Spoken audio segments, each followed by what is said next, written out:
In a startup, you don't know if you have money tomorrow. You might go bankrupt. You might not even raise money. There are many different ways to skin the cat if you want to raise money. I do advise a company that never raised any money.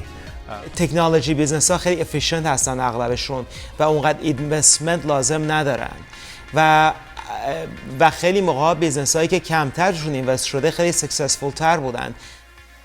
تنها در سال 2016 میلادی بیش از 930 میلیارد دلار بر روی استارتاپ ها و دیگر شرکت های کوچک و بزرگ انفرماتیک ساکن در سیلیکون ولی آمریکا سرمایه گذاری شده. یعنی مبلغی بیش از 360 برابر درآمد ناخالص سالانه ایران. ونچر کپیتالیسم یا سرمایه گذاری پرخطر یکی از انواع سرمایه گذاری هاست که به رغم ریسک بالای عدم موفقیت استارتاپ ها و ایده های نو تا سال 2016 میلادی در سیلیکون ولی همچنان رشد داشته است. هرچند به دلیل سختگیری‌های مهاجرتی دولت دونالد ترامپ، سردرگمی اقتصادی و همچنین افزایش هزینه‌های عمومی کار و زندگی، میزان سرمایه‌گذاری پرخطر سال 2017 میلادی تا 50% نسبت به سال قبلش کاهش پیدا کرده.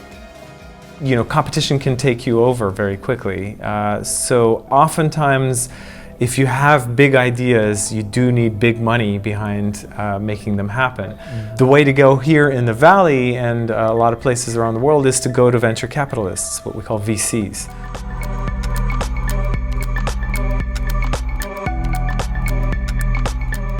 What I've learned is that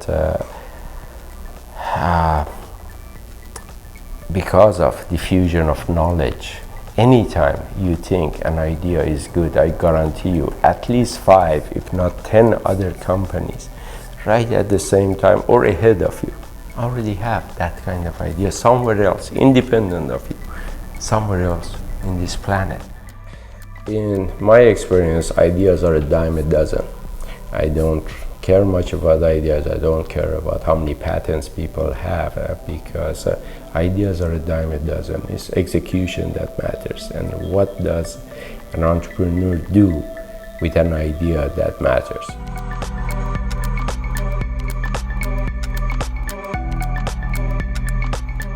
تو سیلیکون ولی خیلی به اصطلاح زیاد شرکت‌هایی مثل اینکیوبیتور، اکسلراتور و اینا هستن که کمک میکنن که فاوندرها بیزنس‌های خودشون شروع بکنن.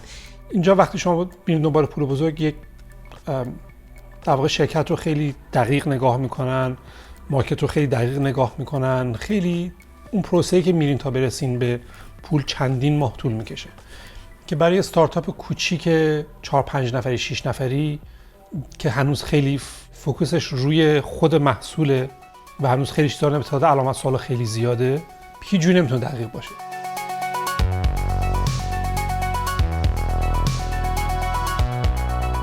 I was myself very surprised. I came out here with an idea and what I thought was a crazy friend that thought we should start a company. And I vetted the idea by going and seeing a few individual scientists that said, yes, the idea is good. But it was only when I saw a venture capitalist and he said, yeah, build me the demo and with a phone call, I will invest $50,000 into your company, that I thought, wow, it's that easy. You can actually start a company just like that with a phone call. And the truth is, it is. If your timing is right, if your technology is right, and if you can get in front of the right people, the Valley just does that for you. The culture is there. Somebody was telling me this comes from the years of the gold rush, where there was so much, support industry around the people that came here to find gold. There wasn't that much gold, but the support and the investment and all that kind of started coming together, and that culture kind of came together from back then.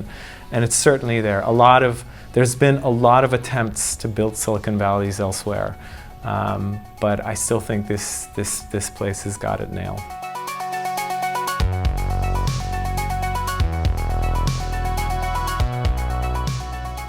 You can have a venture capital that does early stage companies or mid stage companies or late stage companies. The more mature a company is, there is more data available and it becomes more a financial driven decision. But if a company, you're investing in a young company, which there is 2, 3, 4 founders coming with a crazy idea, there's not a hell of a lot that you could really go and evaluate. And ideas, again, as I said, are a dime a dozen.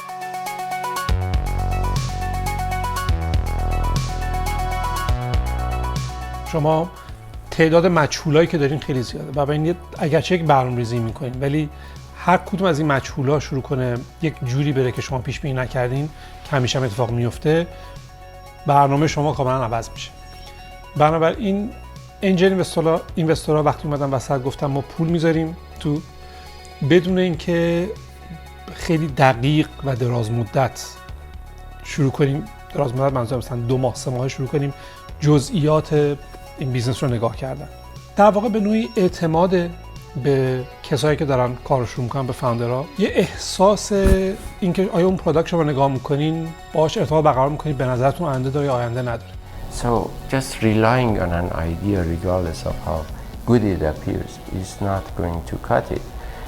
What matters is the team and their ability to work together and their ability to go with a high-level idea, figure out what works, what doesn't work, and keep changing their idea till they get the right formula that it works.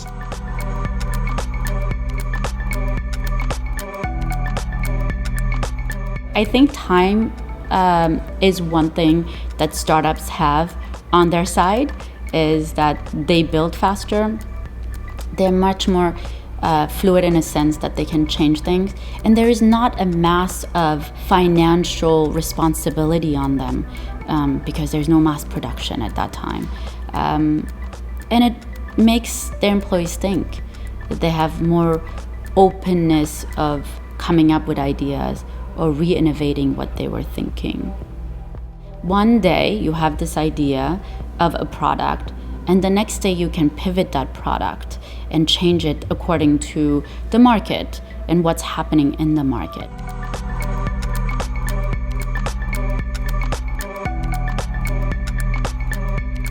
So when you're looking at the founders, you just say, are they the people who understand that agility is important? Going and testing the market, coming up with what works, what doesn't work. Don't be afraid that the customer is wrong customer or says doesn't like your product. You either have to change your product to fit that customer or go and find another customer that likes your product. Be prepared to fail and learn from it and fix your product.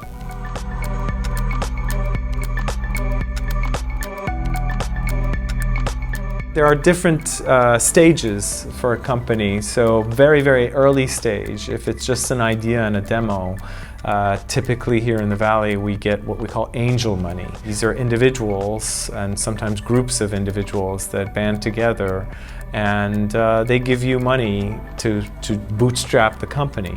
در واقع انجل اینوستورها وقتی میان تو پول کمتری لازم داره استارتاپ، اون پول کمتر رو میذارن ولی با والویشن پایینتری سهم بزرگتری با اون پول کمیشون میتونن بگیرن. این ریسکیست که انجام میدن. امید هم که خب طبیعتا اینه که شرکت بعداً یا در سهام شرکت ارائه خواهد شد، سهامش ارائه خواهد شد، شرکت پابلیک میشه، یا اینکه شرکت فروش میره. یکی از این دو تاست که در هر دو صورت یه مقدار زیادی سرمایه‌تون با سود زیاد برمیگرده.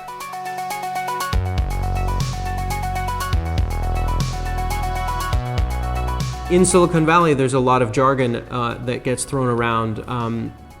Exit is one of them. The word exit in Silicon Valley parlance means to go public with a company or to sell a company to essentially cash out, basically. Another word that gets tossed around in Silicon Valley is unicorn. Unicorn means a company that is valued at $1 billion because $1 billion is a really big number. And if a company is valued at $1 billion, which means, again, it could be sold at that price or it could be go public at that valuation, means that whoever has even a 10% stake in that company stands to make quite a bit of money. البته خب این تعداد از درصدی که نگاه کنین خیلی کمه، تعداد شرکت‌هایی که درشون بسته میشه و به هیچ جا نمیرسه هم خیلی زیاده. ولی در عمل شما وقتی در تعداد شرکت‌های زیادی سرمایه گذاری میکنین و یکی از اون اگر 10 برابر پول برگردونه، 9 تای دیگر رو داره پوشش میده.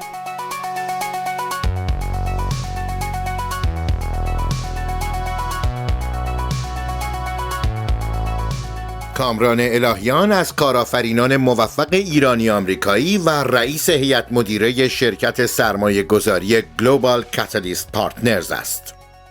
From young age, I believed that I had a global mission, and as part of that, I felt that to achieve my global mission, I had to come to US. When I was 8-9 years old, I would go to our family gatherings, and I would see everybody's chit-chatting, and I would say, "Why are you wasting your time?" And my parents would say, "What do you mean?" And I would say, "Go and change the world." And they would say, "Go and finish your dinner and shut up." But when I was 17, I told my parents that my life is in America, and I'm going to go with or without their blessing. And they had no choice but to let me come. So I was the only member of family, packed my bags and came here. If you wanted to get advanced education in cutting edge of technology, in those days you had to come to America. I applied everywhere, and interestingly enough, the first school that accepted me was University of Pennsylvania, but they said that I have been accepted for the class of 76, and this was 1972. They were talking about graduating class, but my English not being very good, I thought they were talking about I have to wait 4 years. So I threw that in the garbage can. The first acceptance letter that I could understand was from a tiny university in Logan, Utah, called Utah State University. And I had no idea about where it was or what was so unique, special about Utah. And it was the only school who accepted me. So I went there, and what I did not know was, unbeknown to me, the way universe worked out, computer graphics was invented at the University of Utah. So serendipity put me in cutting edge of technology, and I got my master's degree at the University of Utah, where all the gods of computer graphics were there. Being around the likes of Ed Catmull, founder of Pixar, John Warnock, father of Adobe, Nolan Bushnell, the founder of Atari, and Martin Newell, Garland Stern. These were all gods of graphics, not to mention Jim Clark, the founder of Silicon Graphics and chairman of Netscape. These were all the gods of computer graphics, and I was a kid. They were all doing their PhDs, but they had kindness, and I taught a few things. I wasn't in their league, but I learned a little bit from each one of them. And when it came for me to look for a job, many people, many companies wanted to hire me because of my knowledge of computer graphics. So I came to work at HP in Palo Alto in corporate engineering labs, and it was again serendipity that I ended up in Silicon Valley.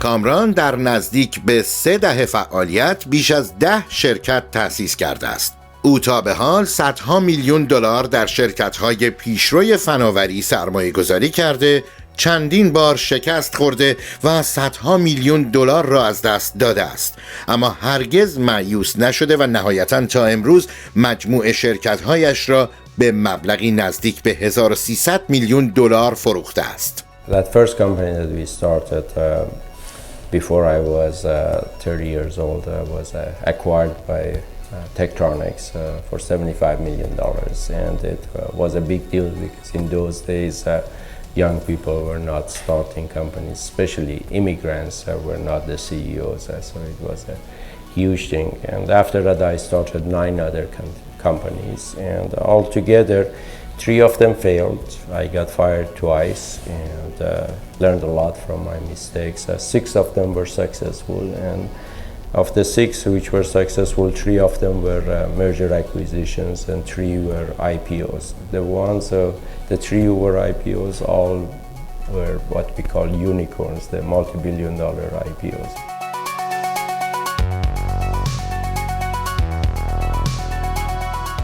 کامران نیز مانند بسیاری از دیگر کارآفرینان موفق دنیا فعالیت‌های اقتصادی خود را از صفر شروع کرده است. او هرگز با شکست مایوس نشده، بلکه از شکست‌هایش درس گرفته است. داستان شروع فعالیت او به عنوان یک کارآفرین و جذب سرمایه برای راه‌اندازی اولین شرکتش شنیدنی است. My first round of financing to just build our first prototype was $1.8 million. And to raise that, I didn't know how hard it would be because I was only 26 and had never raised money. I had heard there are some people called venture capitalists, and I was looking for them, but we didn't have Google, Yahoo, all of these to find them. So I kept looking, and these people were not listed. I went to the library, looked for yellow pages under V for venture capital. None of these guys were listed. And I was wondering, why would these people not advertise themselves? Who are they? I knew they existed. And then finally, I learned that you have to use networking and find friends and go to conferences till you come across one of them. And once I talked to the first one, I said, why are you guys so hidden? And they said, well, if you cannot find us, how would you find customers and partners for expansion, all of that? This is your first test as an entrepreneur, and the fact that you have found us, you have the potential to be an entrepreneur. While that was encouraging, unfortunately, the first venture capital group said no, and then the second one, and then the third one. We had a rule that if 5 VC funds told us no, we would go and rewrite some of our plans and come up with new ideas or try to present it a different way. And we got to version 19, so it says that 94 times we were told no, till finally the 95th meeting we had our money, and it took us over 9.5 months. I put all of my savings and had to take mortgage on my house, and the other co-founders of mine, all these engineers who had lived with me, we kept hiring more engineers because I was so stupid, thinking that at no time we will convince all of the investors to give us money. And we really believed that it would happen quickly. So finally, when we got our first round, we had 8 engineers besides myself. And it was probably one of the toughest things I had to do.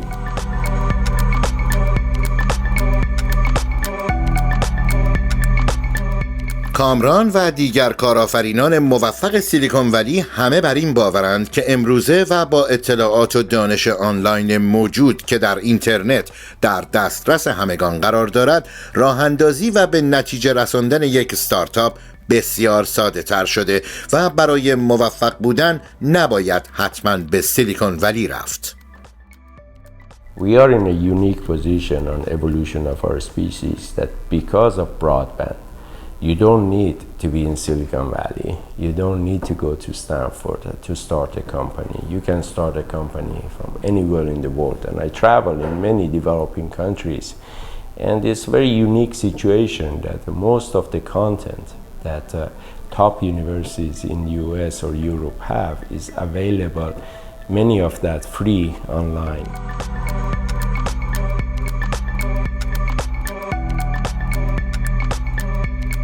technology, one of the I guess promise of technology and one of the experiences we've had with technology is that often you're able to start very successful companies, sizable companies, but very efficiently without having need for significant capital. These days it's easier and easier to actually build a product, even compared to 10 years ago, and launch it and start making money and then using the proceeds to invest back into the business and grow. یعنی اینکه خیلی از جوانهای ایرانی وقتی که از تکنولوژی استفاده میکنن که بیزنس شروع بکنن، میتونن با مبلغ کمی بیزنسی شروع بکنن که نه فقط واسه خودشون کار ایجاد میکنه، بلکه برای خیلی افراد دیگه‌ای در جامعه هم کار ایجاد میکنه.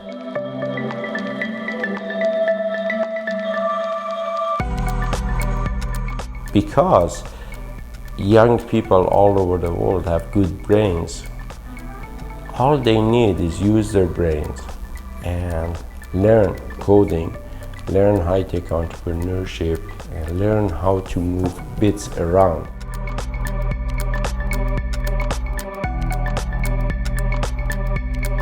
It comes with, heartbreaks, and it comes with failure. It comes with losing all your investment or all your savings, and you have to be okay with all of that. And that's a mental state of mind, With that in mind, anybody can go and generate income. And in many developing countries where opportunities are limited, this is phenomenal because all you need is brains and access to broadband. And you can generate income. And you don't need the blessing of the old men in charge, who are typically either dictators in charge of government, dictators in charge of religion, religious backgrounds, or the people who are dictators in terms of business, the monopolists.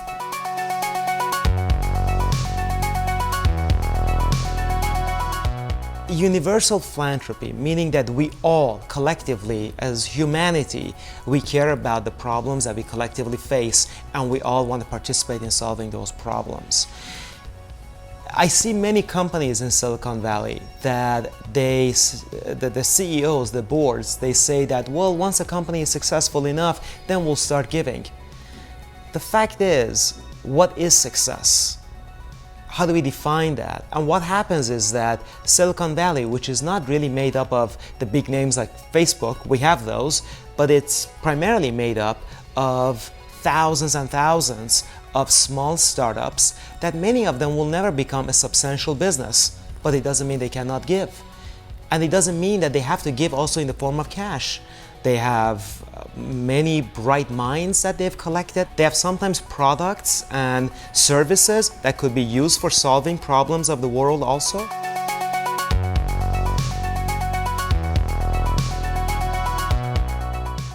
So we are in a very interesting transition for transfer of wealth from the hands of a few, capitalism 1.0 directed type of monopolists, dictators, to the hands of tens of thousands and hundreds of thousands and millions of young boys and girls.